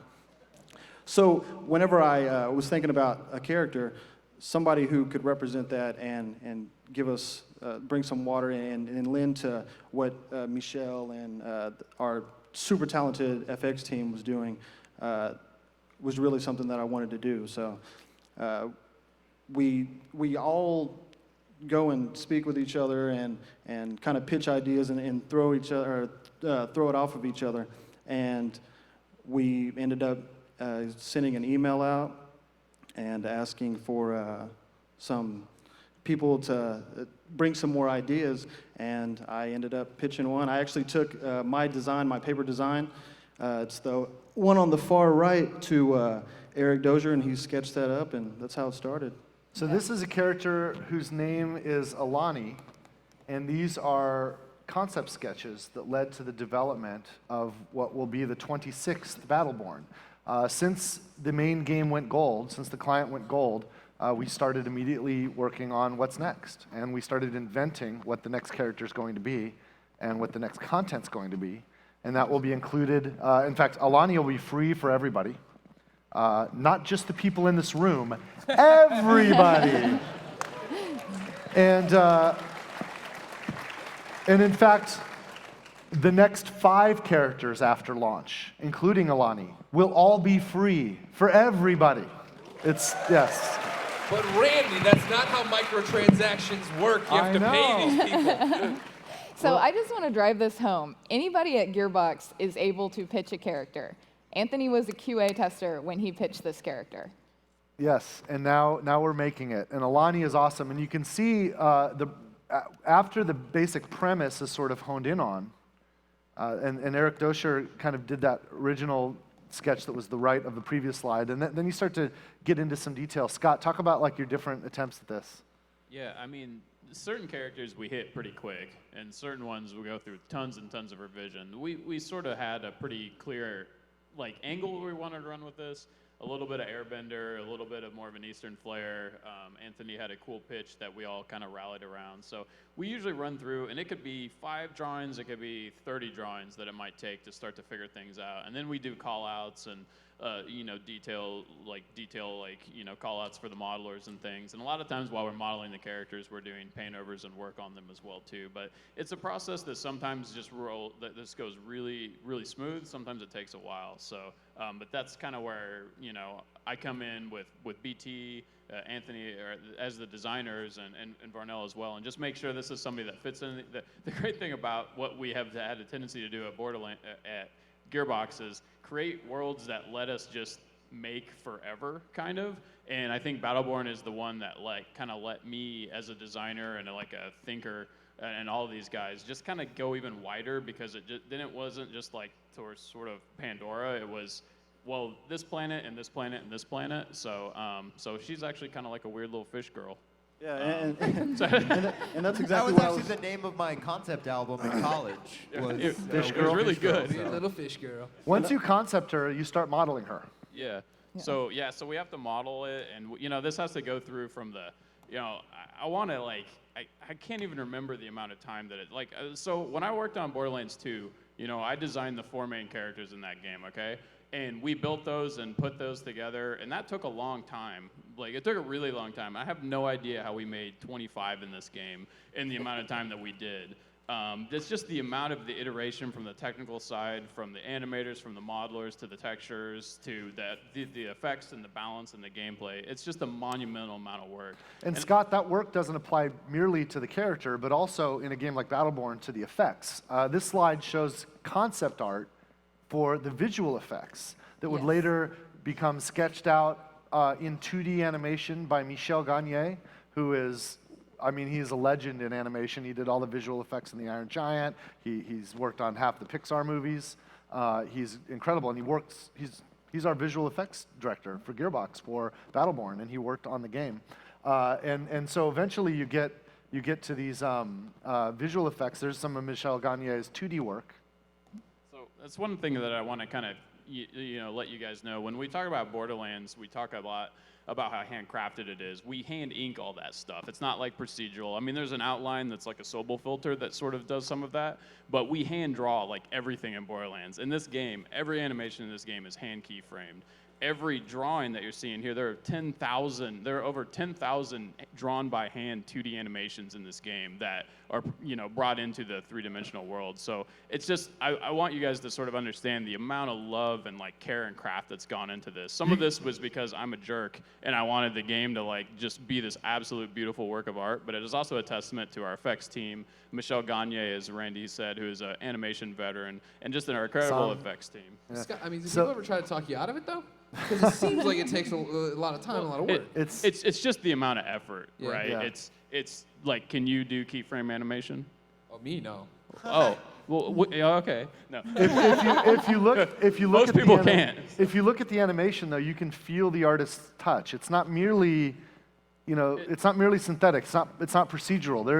There is some kind of personality and character just in this effect that you can feel on screen. We always say we want these characters to feel like this is the star of some other game. They're the star of their game, and they're here now for this, brawler. We do this for every single character. I mean, from the concept to the high poly to the animation to the effects to the audio to the dialogue, everything is custom built for every single character so that it is a flushed out experience that feels whole and crafted. Because that was what Randy and the ownership and the leadership of Gearbox allowed us to do, which is a great privilege. And two, it's also because that's what we wanted to deliver to the fans so that you understood, like, this is a love letter to the craft of making video games for you. How many nights at like 2 a.m. did you hate that decision? You hate that freedom they gave you? For some. Oh, I do want to give a shout out to another one of our effects artists while we're on this too. Sung Kim, who is in effects. He was previously at Disney. He's worked on a lot of really cool things. He worked on like Aladdin and like The Lion King. Remember those like on the Sega Genesis, like back in the day? Like he's just incredible. He also likes to do little chibi drawings. And actually, if you come to our booth and play Battleborn in the booth at this show, you're going to get a T-shirt with little illustrations of all the characters that Sung did. So come see us at the booth. He also did the shirt that I'm wearing right now. Oh, yeah. Yeah, stand up. Model it. You have a catwalk. Use the catwalk, Anthony. Oh, look. Anthony from Texas is modeling the latest chibi art from Battleborn. Wearing only the finest in American Apparel black T-shirt. So you got these 5 extra characters now. You're giving them away, which is a horrible business model. You should think about that. Is that? I mean, I'm assuming you're working on other stuff for Battleborn. Yeah, right? so we have announced a season pass, and this is the place where we're going to deliver more campaign content. So if you love cooperative gameplay, if you love playing campaigns, if you like the storytelling that we do at Gearbox, if you like the humor in our games, then you can experience more all-new original stuff in the Battleborn Season Pass. And the first thing, the first one is, well, are we disclosing the name of it here? Or I think we're showing some teases of what it looks One like. guy in the back said you are.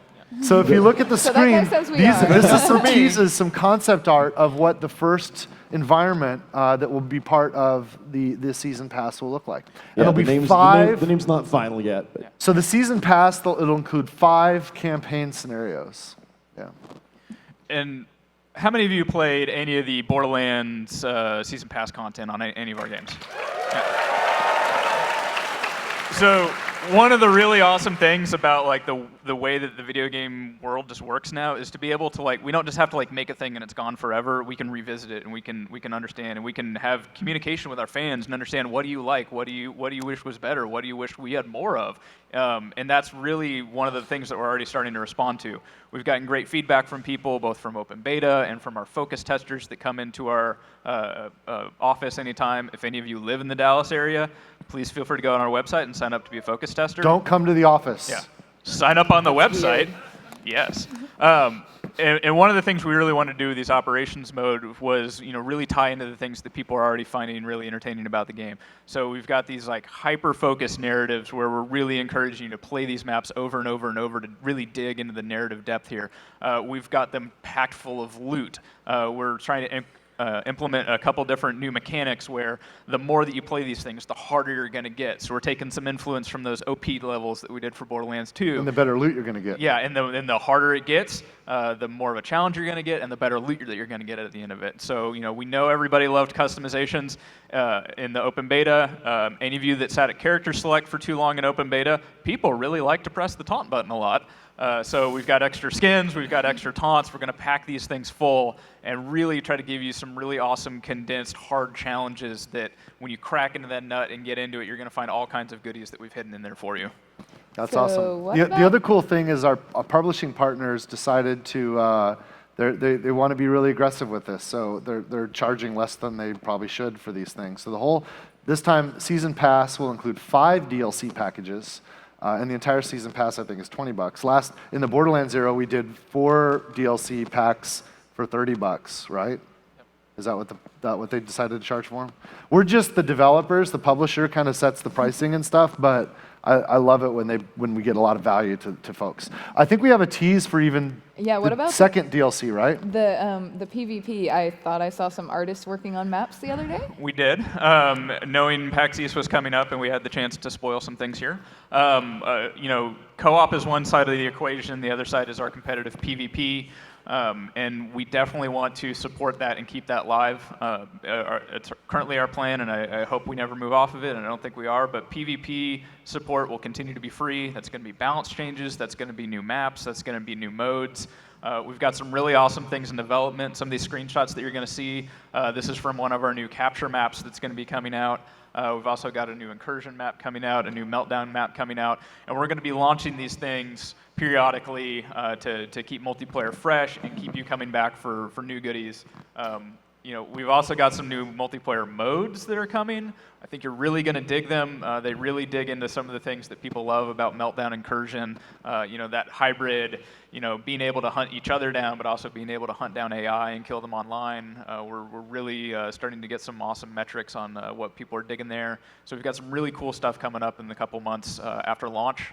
So we want you to know, this is our first competitive game since Halo or Counter-Strike. Yeah, I mean we did the PC version of Halo, and we did the software that allowed it to be played on the internet for the first time. So we had some experience then, and we worked on Counter-Strike, so we know something about it. But it's been a while. Yeah. We wanted to stretch those muscles again. We're bringing it. We're here to stay.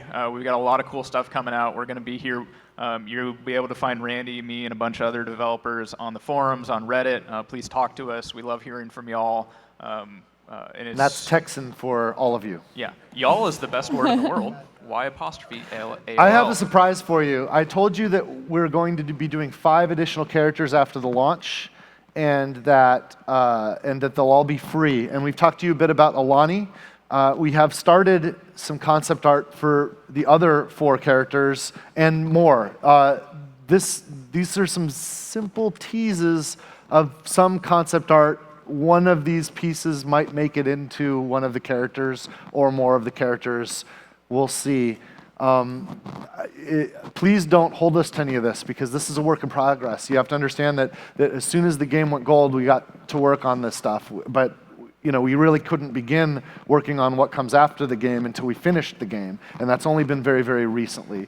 But we're hard workers. We're busy, and so we've immediately started doing this, and so I wanted to share some of this concept art. You'll notice up there that thing to Alani's left is like a bird guy with a gun and some other. Wow, amazing and apt description. And the thing on the right has a forked tongue and seems to be holding a bird beak as a hatchet.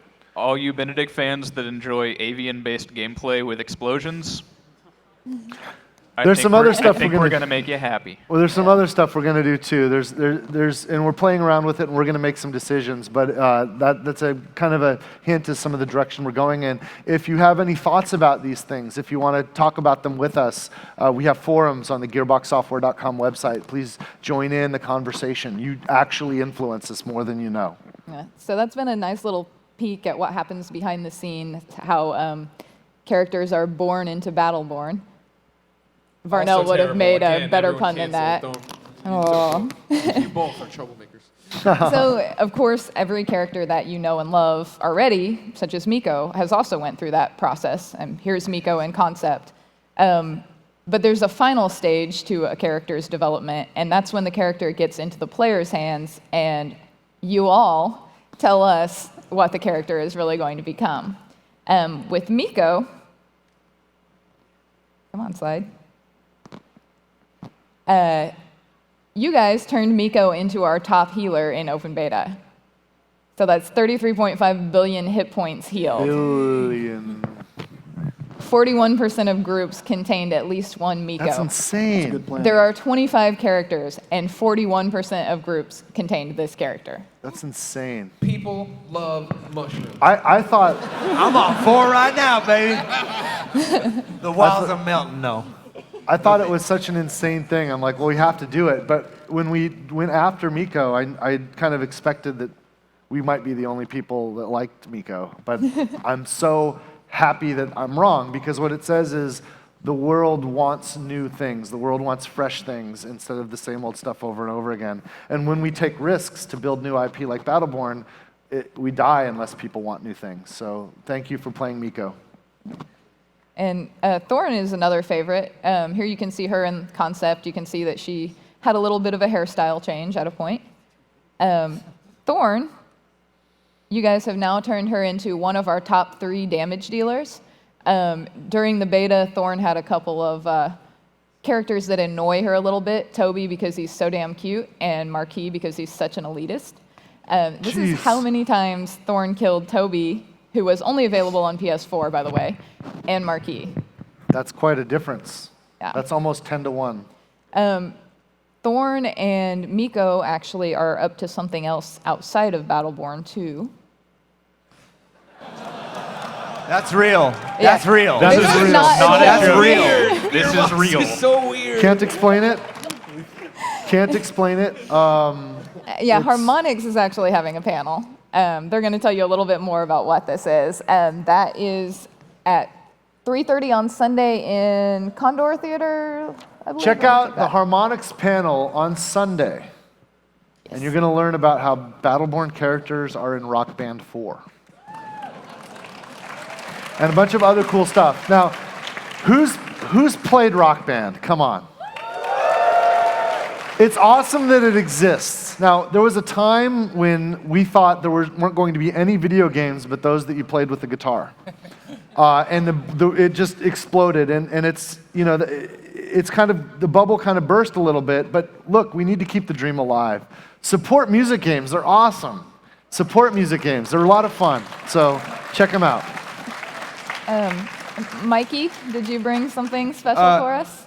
Chris Straub, are you still here? We have a little surprise for you. Doritos. It's Doritos. Yeah, it's Doritos. No, Chris, where's Chris? I'll start it up while he makes his way up here. So when we were still kind of figuring stuff out the game, about the tone of the game, we were trying some very odd things. And one of the things me and Chris have done in our careers together is we make really silly commercials. And this was actually Randy's idea. He hit me and Chris up and said, hey, would you like to do some like in-universe commercials for stuff? And the first one we did was your idea.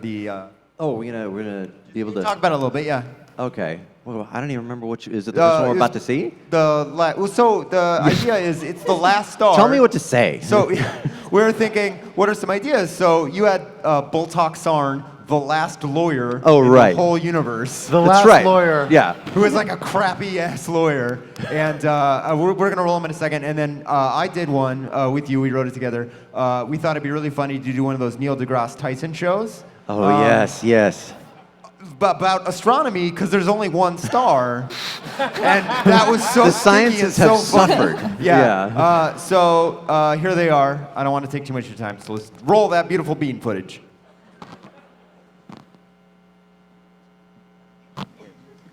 Hello, I'm Dr. Parson DeGroot Champers. Stars. We don't really use that word in the plural anymore. I don't even know if I'm pronouncing it correctly or not. Stars. Stars?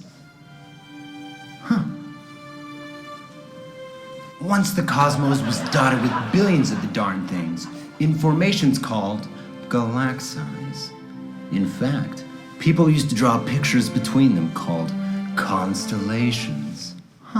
Now, those old constellations might be gone forever, and new constellations are being discovered every single day. The bull, the flaming sword, the horseman's delight, the star, the husky-cut jeans, Volpa Major, and don't forget Volpa Minor, the box with the angry face on it, the me, and the black blanket. It's pretty interesting. Don't take my word for it. But take my word for it. And new constellations are being discovered every single day. I found 10 more just while standing here talking to you. Wow, great work, me. So join me this fall on QBV as I strut around this fake spaceship bridge and say space things to you. Just somebody figure out how to say stars. Stars. It doesn't sound right to me. Stars. Stars. Star.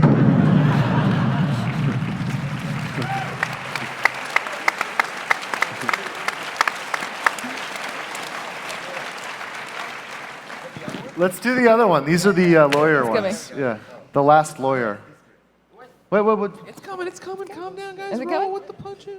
Can we get it on the? Let's get on the main screen there. Yes.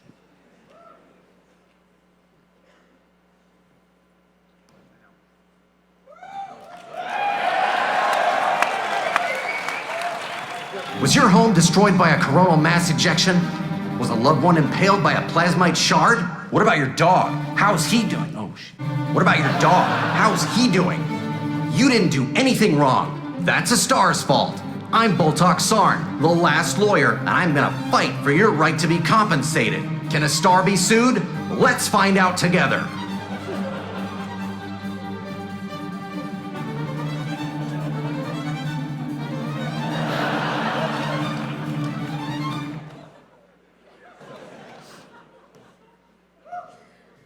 Star wipe. Attention, dead people. Did you die when pierced by a frangible round that did not explode as promised? Then your murderer may be entitled to a cash settlement from the arms manufacturer. I'm Boltok Sarn, the last lawyer, and your killer has rights. So do you. But I got here a little too late. Plus, I'd rather represent your murderer anyway. They're the one with the gun. Judy! Pants! We talked about this! No, your pants!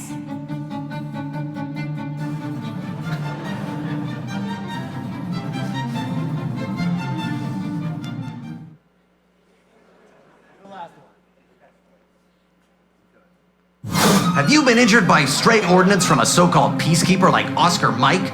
Do you know how lawsuits work? Are you able to explain them to me as you would a child? Then I might be able to get you the cash settlement you deserve, if you show me how. I'm Boltok Sarn, the last lawyer, and I think you can show me how to do my job because I lost my lawyer book.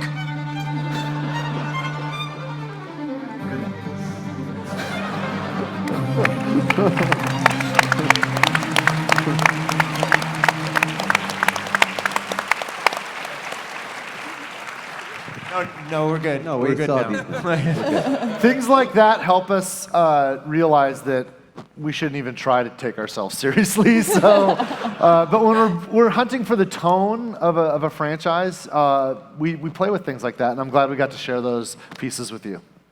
Yeah, I thank you for watching those. I held on to those for years, and I was just like, I really want to show them. So thanks for letting us do that. Good. We have a home.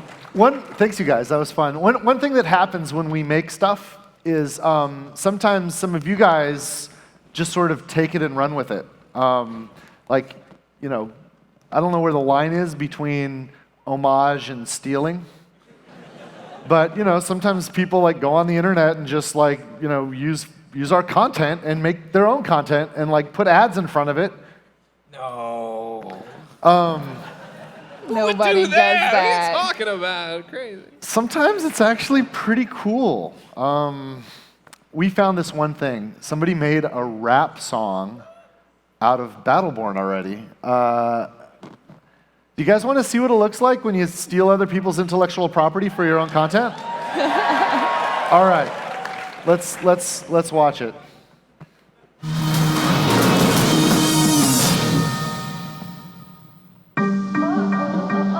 Some members of the Battleborn have banded together to make a rap. Ha! This should be as entertaining as it is pathetic. When all the light has been snuffed out in the universe, what will you do?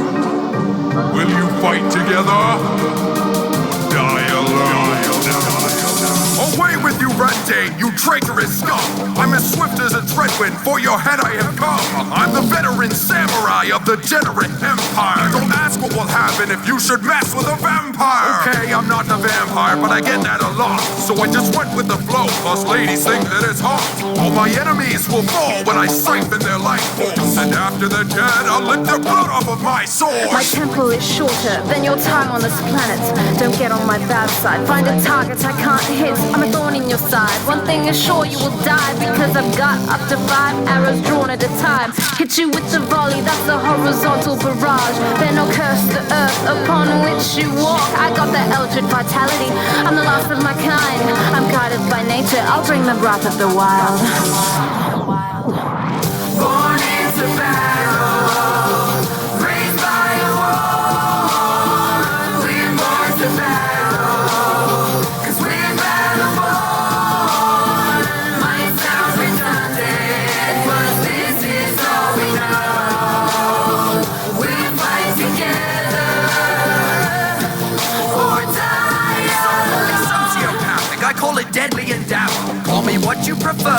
would rather the latter. I'm a fashion icon, a widely reputed sniper. Let me check my pocket watch, time to pay the piper. A butler to Phoebe, I'm of use if you need me. And when I can't do my dirty work, I call on Houdini. Upon the unwashed masses, pure havoc I'm wreaking. Now that profit and riches are really all that I'm seeking. You got the best tag team that you've ever seen.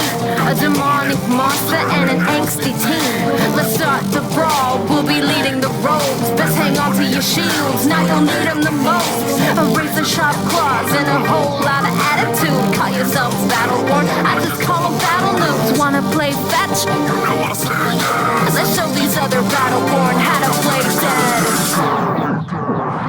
Born into battle, raised by a war. We're born to battle, 'cause we're Battleborn. Might sound redundant, but this is all we know. We'll fight together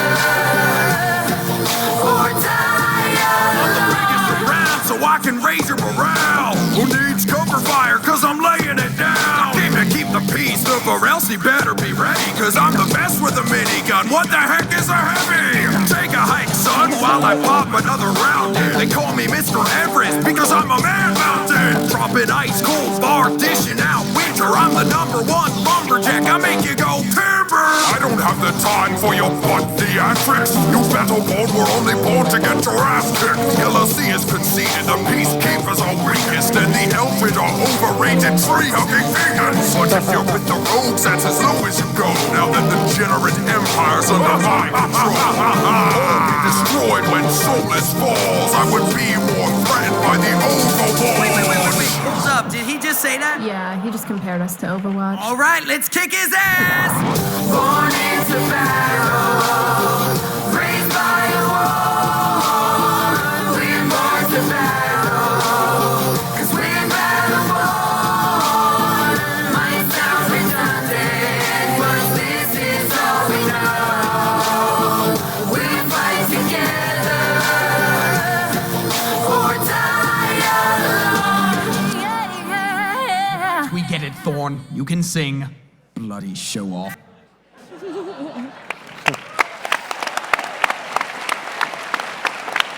So, since they took the liberty to use our stuff, for their own YouTube channel, we thought we'd just show their stuff at our panel.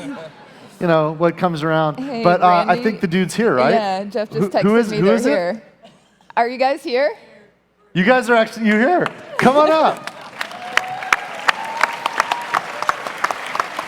Do we have any swag for them?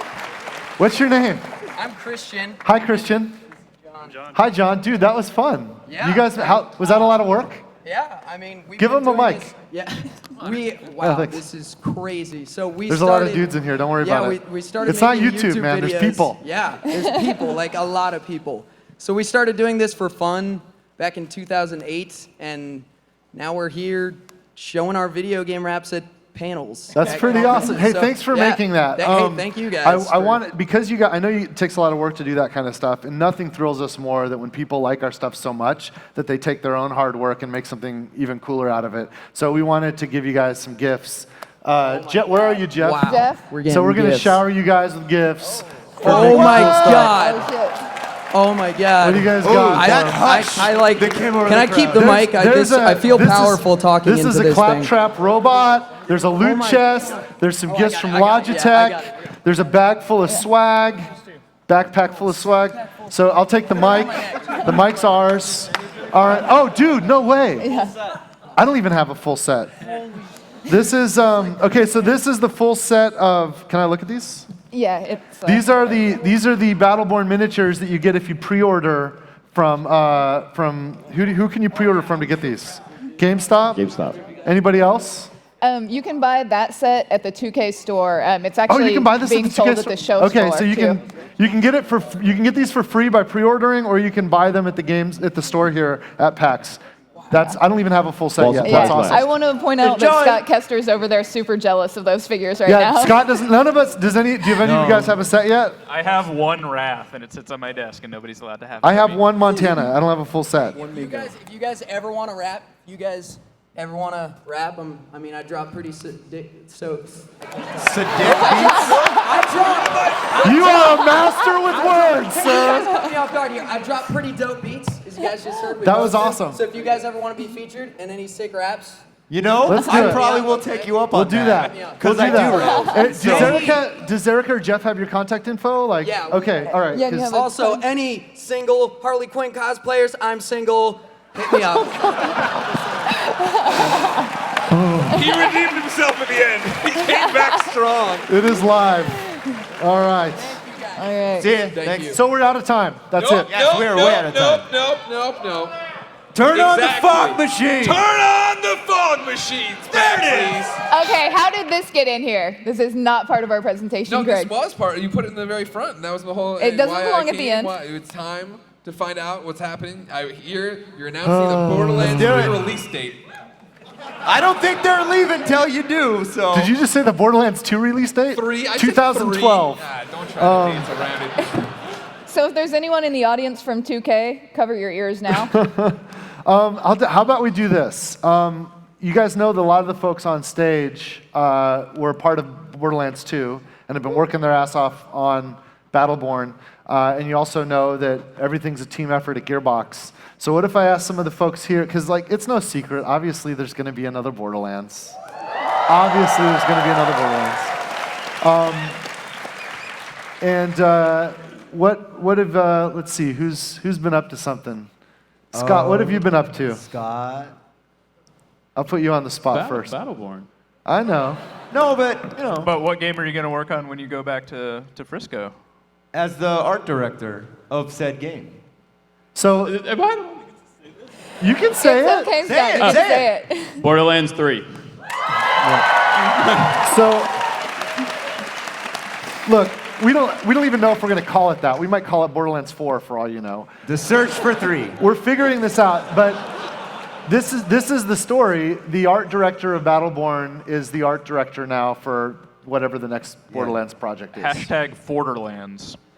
Borderlands. That's good. That's strong. And Mike, you're working on it too. Yeah, I'm writing it. So So that's the thing. You want to spoil something? Everyone dies. All of them, just horribly. How about can Scooper come back? I mean, sorry. So Christy, Randy's wife, had this great idea. She was devastated by things that happened in Tales from the Borderlands. You know what? Whatever. And she had this idea. She's like, what if Scooter had a kid? Like off screen. Like an illegitimate son. Yeah, or legitimate, whatever, we don't know. He's still all over the place. And I honestly at first didn't like the idea, because I was like, well, that's like so on the nose. And then late at night, like 3 in the morning, I'm in my bed, and I was like, what if he had a kid named Scooper? And I was like, this is the funniest thing ever. So I just ran into my, because I have a home studio for recording, and I just started screwing around. I was like, hey, man, what if I was a little kid? What if I... And I did this whole Scooter thing, and then I pitch shifted it up like 7 semitones, so it sounded like a chipmunk. It was the funniest thing I've ever heard. And I was like, Scooper is canon. We're done. That may or may not make it into the game, but I love it, so we'll see. But who's Scooper's mom? That is the mystery of Borderlands 3. Well, I mean, conceivably any one of us could be Scooter's children, right? Like, I mean, Scooter's been around. I don't know.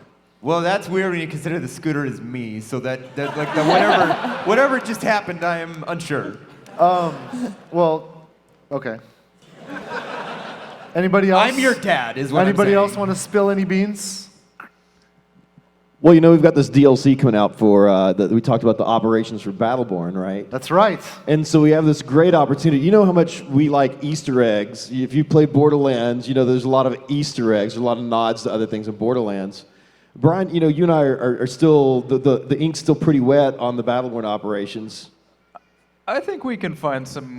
You think we might be able to Easter egg some Borderlands 3 in Battleborn?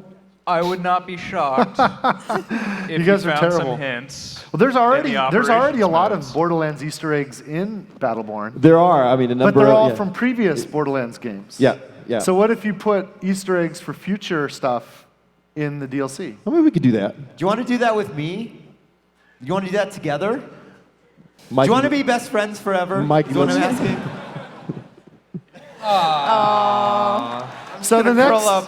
the All right, next let's do chance you'll get to learn more about what might be in the next thing that we do in the Borderlands franchise will be to look deeply at Easter eggs inside of the Battleborn DLC. Mikey stole my art director, so I'm going to steal his scripts and leak them to the internet. Right on. All right, guys. Do we have anything else? Nope. All right, we're going to put on the screen everybody that was on stage, including their Twitter handles. Thank you guys so much for spending time with us. I know there's a lot of things to see and do at PAX. Make sure you check out Battleborn, and I love you. Peace. We're going to sign autographs down by the main entrance, right? Yes, right after this, we are doing autographs